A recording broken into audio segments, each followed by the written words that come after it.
বন্দে পুরুষোত্তম, বন্দে পুরুষোত্তম, বন্দে পুরুষোত্তম। শ্রদ্ধা দাদা মায়েরা, যে যেখান থেকে দেখছেন সবাইকে আমার আনন্দ জয় করি। পরম প্রেময় শ্রী ঠাকুর চন্দ্রের শ্রীচরণে প্রণাম জানিয়ে শুরু করছি আজকের নিবেদন। তো শ্রী ঠাকুর চন্দ্রের ছয়জন জ্যোতিঋত্বিক, আপনারা এই ছবিতে যাদেরকে দেখছেন তারা কে হয়তো অনেকেই চেনেন, অনেকেই চেনেন না। যারা চেনেন না তাদের জন্য মূলত আজকের এই পরিবেশনা। তো এই যে এই ছবিতে যে ছয়জন ঋত্বিক মহোদয় বসা আছেন তারা হচ্ছেন শ্রী শ্রী ঠাকুর চন্দ্রের ছয়জন জ্যোতিঋত্বিক। জ্যোতিঋত্বিক কী এবং কেন জ্যোতিঋত্বিক তাদেরকে বলা হয়ে থাকে, এ সমস্ত বিষয়াদি নিয়েই আজকে আমাদের মূল আলোচনা। পরম দয়াল শ্রী শ্রী ঠাকুর চন্দ্রের পুণ্যময় সৎসঙ্গ আন্দোলনে যারা যুক্ত তারা প্রত্যেকেই একটি বিশেষ ছবির সাথে অত্যন্ত পরিচিত। ছবিতে শুভ্র বসন পরিহিত, হাতে জ্যোতিদণ্ড বা লাঠি নিয়ে বসে আছেন পরম পিতার অত্যন্ত কাছের ছজন মহাপুরুষ।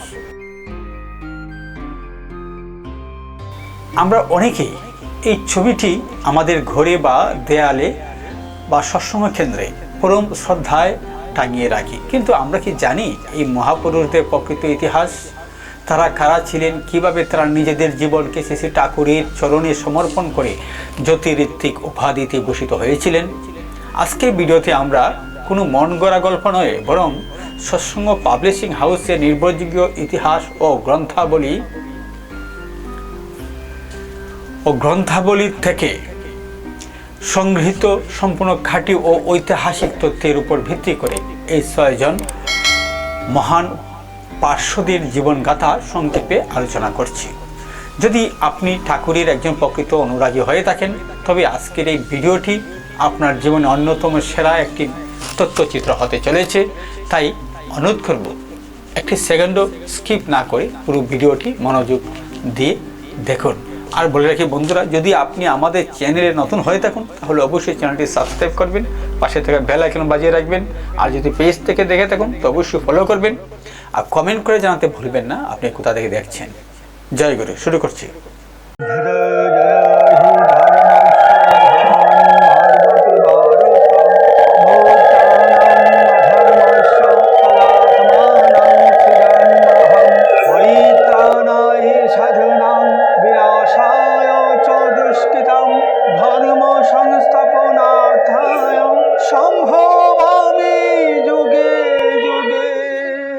আসুন শুরু করা যাক ছবির একদম বাঁ দিকের প্রথম মহাপুরুষকে নিয়ে।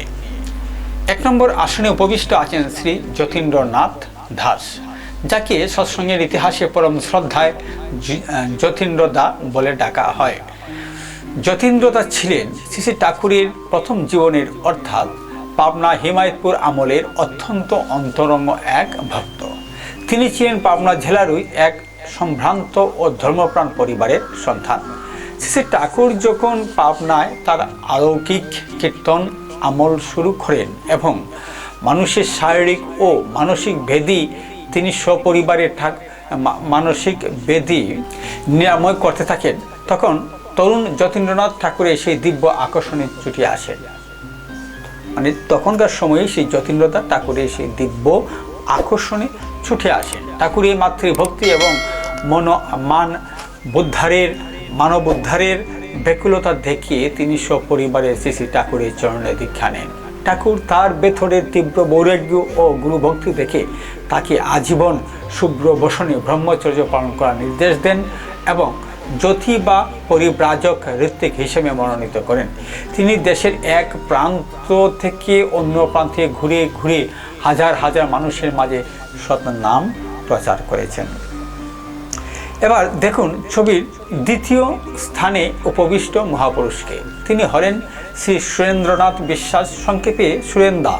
সুরেন্দা ছিলেন পাবনার ছাটমোহর বা তৎসংলগ্ন অঞ্চলে এক প্রভাবশালী ও জমিদার বংশের সন্তান। শুরুর জীবনে সুরেন্দা ছিলেন অত্যন্ত কড়া যুক্তিবাদী এবং কিছুটা অহংকারী মানুষ। তিনি সহজে অলৌকিকতায় বিশ্বাস করতেন না, কিন্তু শ্রী শ্রী ঠাকুরের জনকল্যাণ কাজ, বিশেষ করে কুষ্ঠাশ্রম তৈরি করে কুষ্ঠরোগীদের নিজের হাতে সেবা করার মহান দৃশ্য দেখে তার ভেতরে অহংকার চূর্ণ হয়ে যায়। শ্রদ্ধেয় মায়েরা, আপনারা জানেন শ্রী শ্রী ঠাকুর যখন পাবনাতে ছিলেন তখন এটা কুষ্ঠাশ্রম তিনি নিজের প্রতিষ্ঠা করেছিলেন, এবং কুষ্ঠরোগী যারা ছিল, যারা বিভিন্ন হসপিটালে গিয়ে হাসপাতালে গিয়ে চিকিৎসা পাওয়ার সুযোগ পেত না, ঠাকুর তাদেরকে ধরে এনে, ঠাকুরের লোকেরা তাদেরকে ধরে এনে সেই সৎসঙ্গ কুষ্ঠা রোগীদেরকে ধরে এনে সেই কুষ্ঠাশ্রমে তাদের নিজের হাতে সেবা করতেন এবং তাদেরকে চিকিৎসার মাধ্যমে সম্পূর্ণ সুস্থ করে তাদেরকে ছেড়ে দিতেন। ঠাকুরের একটিমাত্র পবিত্র স্পর্শ এবং অমৃত বচন তার ভেতরের সমস্ত সংশয় দূর করে দেয়। সেই আশ্রয় তিনি বুঝতে পারেন সমাজকে বাঁচাতে হলে এই পরম পুরুষের চরণে আশ্রয় নেওয়া ছাড়া কোনো গতি নেই। সৎসঙ্গের শুরুর দিকে কঠিন দিনগুলোতে সাংগঠনিক ভিত্তি তৈরি করতে এবং পরবর্তীতে 1946 সালে পাবনা থেকে বিহারের দেওঘরে আশ্রম স্থানান্তরের পেছনে সুরেন্দ্রার অবদান ছিল অপরিসীম। আমাদের তালিকায় 3 নম্বর স্থানে যিনি বসে আছেন তিনি হলেন সৎসঙ্গের ইতিহাসের এক জীবন্ত কিংবদন্তি শ্রী ননীগোপাল চক্রবর্তী, যাকে পরম শ্রদ্ধায় ননীগোপাল দা বলা হয়। ননীগোপাল দা ছিলেন কুষ্টিয়া ও পাবনা অঞ্চলের এক প্রখ্যাত সাধক ও অসাধারণ কীর্তনিয়া।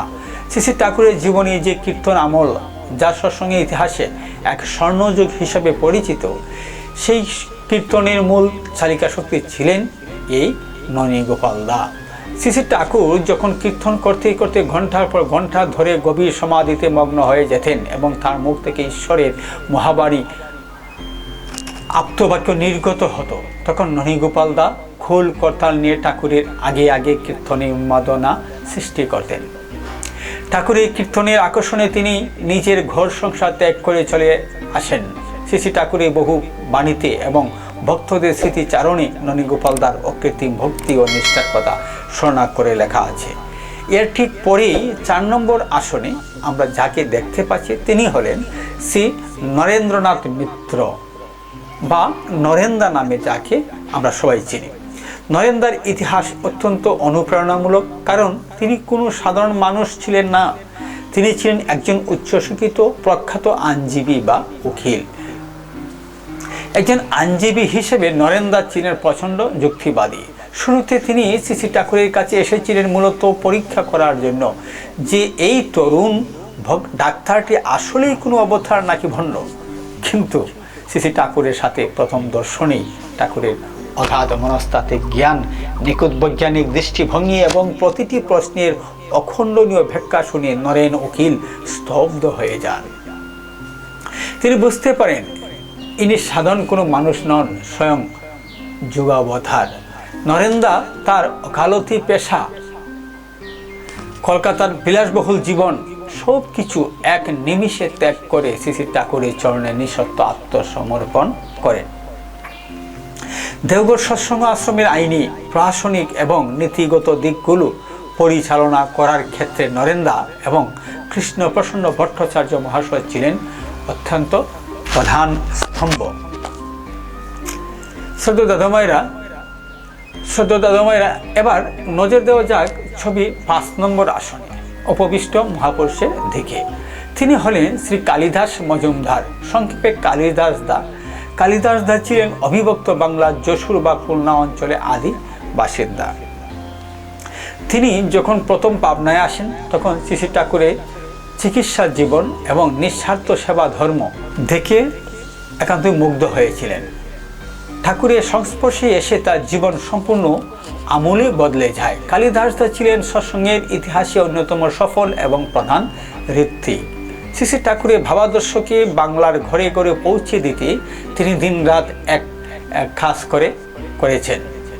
বলা হয় তাকে কালিদাস দা তার জীবদ্দশায় এত বিপুল সংখ্যক মানুষকে পরম পিতার পবিত্র সৎনামে দীক্ষিত করেছিলেন, যা সৎসঙ্গের ইতিহাসে এক অনন্য রেকর্ড। হাজার হাজার মানুষের মনে আধ্যাত্মিক আলোর প্রদীপ জ্বেলেছিলেন এই মহান সাধক। ছবির একদম ডান দিকে অর্থাৎ 6 নম্বর আসনে যিনি শান্ত হয়ে বসে আছেন তিনি হলেন শ্রী সত্যেন্দ্রনাথ হালদার বা সত্যেন্দা নামে যাকে আমরা সবাই চিনি।